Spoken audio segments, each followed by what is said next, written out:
Hi అండి. నమస్తే. Welcome to my channel. ఈరోజు మీ ముందుకు ఒక మంచి కథతో వచ్చాను. కథలోకి వెళ్ళే ముందు ఫస్ట్ టైం కనుక నా ఛానల్‌కు వచ్చినట్లయితే లైక్ చేయండి, షేర్ చేయండి, అలాగే సబ్స్క్రైబ్ కూడా చేయండి. లైక్ చేయడం మాత్రం మర్చిపోకండి. మీరు లైక్ చేయడం వల్ల ఈ వీడియో అనేది ఇంకొంతమందికి రికమెండ్ అవుతుంది. ఇప్పుడు కథలోకి వెళ్ళిపోదాం. రోజు ఉదయం 6కే లేచి పంట పొలానికి వెళ్ళేది రమ్య. ఆమె గ్రామంలో అందరికంటే భిన్నంగా ఉండేది. ప్యాంటు, షర్టు వేసుకొని సౌకర్యంగా పనిచేసేది. ఇతర మహిళలు చీర కట్టుకొని వెళ్ళినా రమ్య మాత్రం పని చేసేది సౌకర్యంగా ఉండాలి అనేదే ఆమె నమ్మకం. ఆమె చేతుల మీద మట్టి, కాళ్ళల్లో చెమట, కానీ ముఖంలో మాత్రం ఎప్పుడూ చిరునవ్వు. రమ్య కష్టపడి సాగు చేసిన కూరగాయలు పట్టణానికి అమ్మటానికి తీసుకెళ్ళేది. ఆ డబ్బుతో ఆమె తండ్రి రుణం తీర్చాలనేదే ఆమె కల. ఒకరోజు సాయంత్రం సూర్యాస్తమయం అవుతున్నప్పుడు రమ్య పొలంలో నీళ్లు వదిలి తిరిగి వస్తుండగా ఒక్కసారిగా పొలం గట్టు దగ్గర ఓ శబ్దం వినిపించింది. ఎవరక్కడా అని ఆమె గట్టిగా అడిగింది.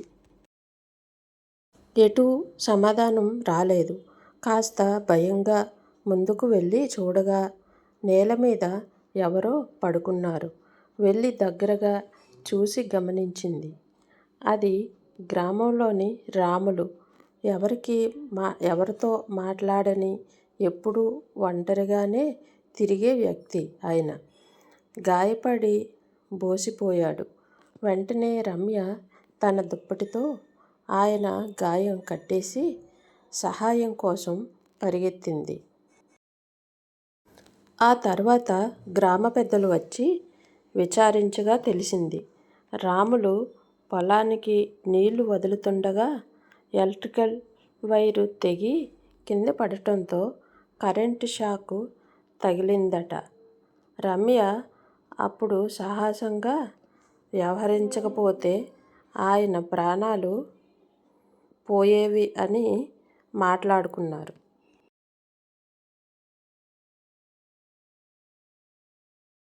రేపటి రోజు గ్రామమంతా రమ్యను పొగడ్తలతో నింపేసింది.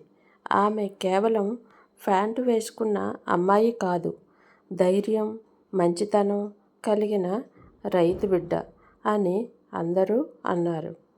ఆ రోజు రమ్య గుర్తు చేసుకుంది.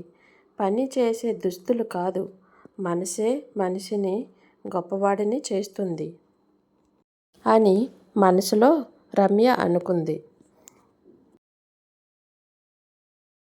రమ్య భయపడకుండానే ఒక ప్రాణాన్ని రక్షించింది. ఆ రోజు ఆమె పొలంలో చేసిన పని జీవితం మొత్తం గుర్తుండిపోయింది. ఊర్లో ప్రజలందరూ గుసగుసలాడుకుంటూ చెప్పుకున్నారు. రమ్య చేసిన సాహసంతో గ్రామం మొత్తం ఆమెను పొగడ్తలతో ముంచెత్తింది. ఆమెలాంటి అమ్మాయిలే నిజమైన రైతు బిడ్డలు అని పత్రికల్లో కూడా కథ వచ్చింది. కానీ రమ్య మాత్రం ఆ రోజును మరచిపోలేకపోయింది. రాములు కాపాడబడ్డ ఆ తెగిన వైరు ఎలాగో పొలంలో పడిందో ఆమె మనసులో సందేహం మిగిలిపోయింది. అలాగే కొన్ని రోజులు తర్వాత రమ్య రాత్రిపూట నీళ్లు వదిలేందుకు పొలానికి వెళ్ళింది. చంద్రుడు మబ్బులతో దాగిపోవడంతో చీకటిగా ఉంది. అకస్మాత్తుగా వెనక నుంచి ఎవరో లైటు వెలిగించారు. రమ్య తిరిగి చూసింది. అది గ్రామంలో కొత్తగా వచ్చిన సర్వేయరు వినోద్.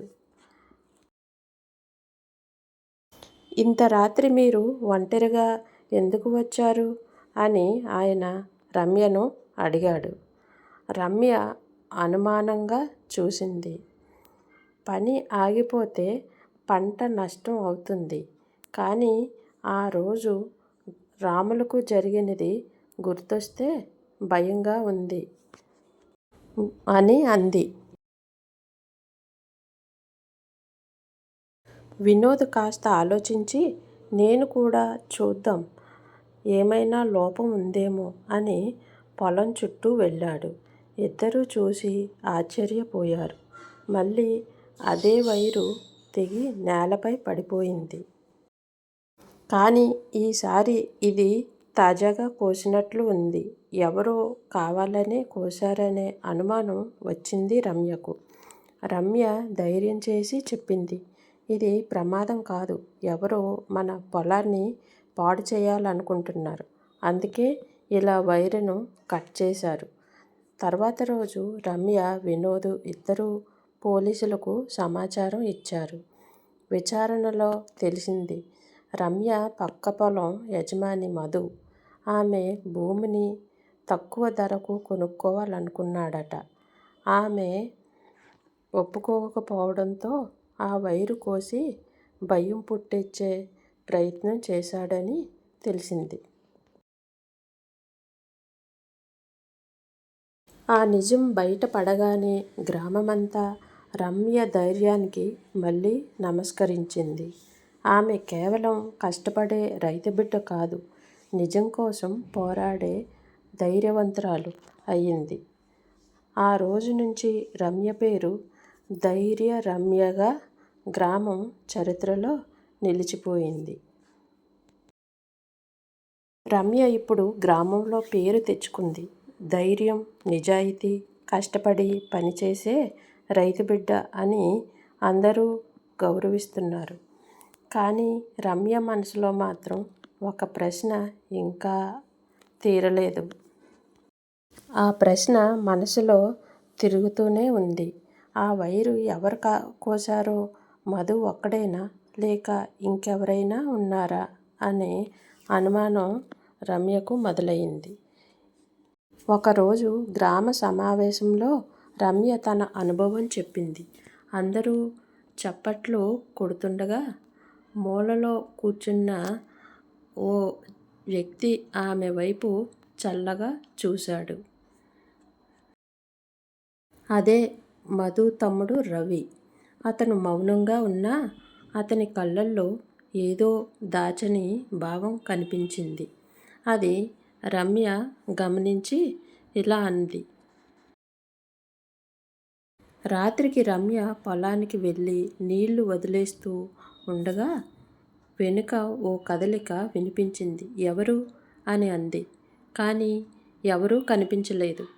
కొద్దిసేపటికి ఆమె బావి దగ్గర ఓ బుట్టలో పాత ఫైలు కనిపించింది. అందులో భూ సర్వే పేర్లు, పేపర్లు, గ్రామ పంచాయతీ సంతకాలు ఉన్నాయి. అందులో రమ్య పేరుని ఎవరో తారుమారు చేశారని రమ్యకి బాగా అర్థమైంది. ఆ పేపర్లు చూడగానే తెలుసుకుంది. అప్పుడు రమ్యకి అర్థమైపోయింది, మధు వెనుక ఇంకొకరు ఉన్నారు. ఆమెను భయపెట్టే ఆ పొలం అమ్మించుకోవాలనే పెద్ద ప్లాన్ అది. ఆ తర్వాతి రోజు రమ్య ఆ పత్రాలు తీసుకొని వినోద్ దగ్గరకు వెళ్ళింది. వినోద్ వాటిని చూసి ఆశ్చర్యపోయాడు. ఇది నిజం అయితే ఇది చిన్న విషయం కాదు. ఎవరో ప్రభుత్వం రికార్డుల్లో మార్పులు చేశారు అని అన్నాడు. అప్పుడు ఇద్దరూ కలిసి ఇలా మాట్లాడుకున్నారు.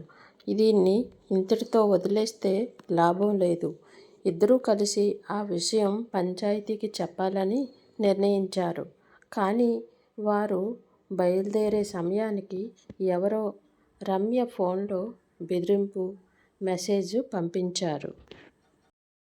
నువ్వు చాలా తెలుసుకుంటున్నావు, ఆగిపో, లేదంటే నష్టం నీదే. ఇప్పటితో ఈ విషయం గుర్తుపెట్టుకో అని ఒక మెసేజ్ రూపంలో రమ్యకి పంపించారు. రమ్య భయపడకుండా అంది, నిజం దాచలేరు, భయపడితే నేను ఇంకా బలంగా నిలబడతా అని ఒక మెసేజ్ రిప్లై రూపంలో పంపించింది. ఆమె తీసుకున్న నిర్ణయం ఆమె జీవితాన్ని పూర్తిగా మార్చబోతుంది. ఎందుకంటే ఆ కుట్ర వెనుక ఉన్న వ్యక్తి ఎవరో ఆమె ఊహించింది. రమ్య పేరు ఇప్పుడు మండలంలో మొత్తం మారుమ్రోగిపోతుంది. రమ్య పేరు ఇప్పుడు మొత్తం మండలంలో వినిపిస్తుంది. ధైర్యం రమ్య అని అందరూ పిలుస్తూ ప్రతి రైతు ఆమెను ఆదర్శంగా తీసుకోవాలని అనుకుంటున్నారు. కానీ ఆ గౌరవం వెనుక అంతా ఇంకా ఒక రహస్యం దాగే ఉంది.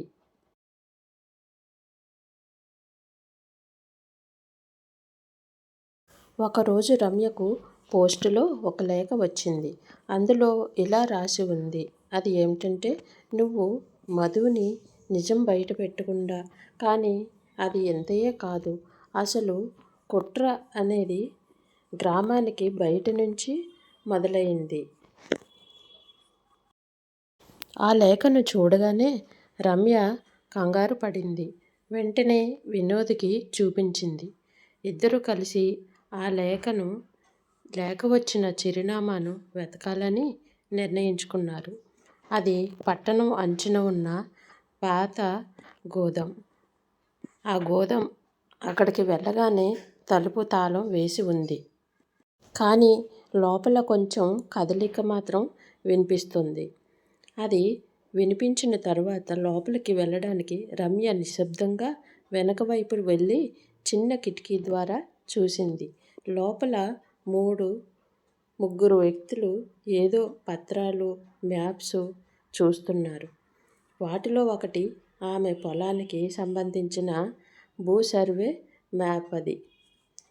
ఇది అంతా పెద్ద స్థాయి భూమి కుంభకోణం అని వినోద్ అన్నాడు. మధు మాత్రం కేవలం పావు మాత్రమే వెనుక పెద్ద అధికారి. రమ్య వెంటనే ఆ వీడియోను మొబైల్లో రికార్డు చేసుకుంది.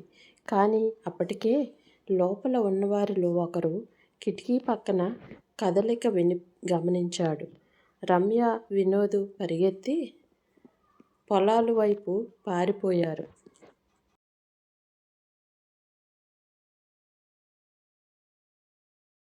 చీకట్లో వెంబడింపు మొదలైంది. పొలాల్లో పొదల మధ్య రమ్య కాలు జారి పడిపోయింది. కానీ వినోద్ ఆమె చేతిని పట్టుకొని బయటికి లాగాడు. ఇద్దరూ ఊపిరి పీల్చుకున్నారు. ఊపిరి పీల్చుకుంటూ ఒక చెట్టు వెనుక ఇద్దరు దాగి ఉన్నారు. కథ ఇంతటితో సమాప్తం. దీని తరువాయి భాగం మీకు కావాలి అనుకుంటే నాకు మెసేజ్ రూపంలో, కామెంట్స్ రూపంలో పంపించండి. అప్పుడు ఈ కథను కంటిన్యూ చేయడానికి నేను ప్రయత్నిస్తాను. అంతవరకు సెలవు.